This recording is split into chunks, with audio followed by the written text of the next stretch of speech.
Je vais te faire part des symptômes, Thibaut. Vas-y. Houppier réduit, axe central supprimé, écoulement sur charpentière, charpentière à fort déport côté chemin, cavité ouverte côté haut, enfoncement de canne entière. Bah, t'as plusieurs enfoncements de canne total. Quand tu tapes dessus, il y a l'air d'avoir des décollements d'écorce aussi. Dans l'historique, t'as une ancienne blessure au tronc? Plaie de taille à l'insertion des charpentières, écoulement sur tronc.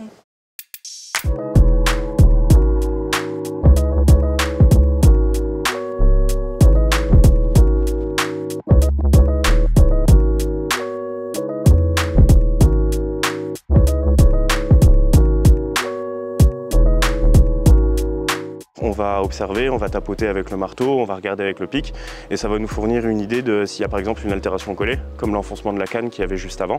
Là, on sait qu'il se passe quelque chose. On va essayer d'observer aussi la vitalité de l'arbre. Est-ce qu'il est capable de se remettre de ses blessures? Donc les bourrelets, les décollements d'écorce qui peuvent être représentatifs d'attaques de pathogènes ou tout type de symptômes en fait qui va être hors norme, si on peut qualifier ça comme ça, avec la norme en tant qu'arbre sain. Là, on le voit un peu, ça nous décrocher.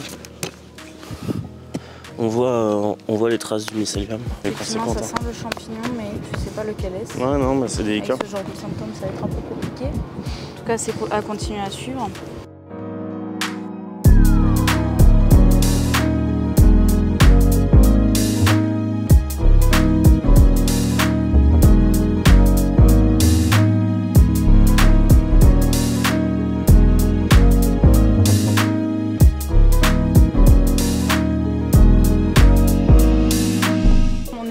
Au mieux de pouvoir prendre soin des arbres et pouvoir les conserver le plus longtemps possible dans des seuils de limite de risque acceptables.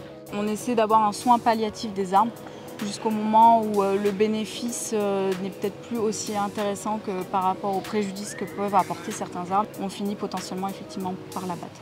À regret, mais des fois il faut savoir prendre cette décision-là.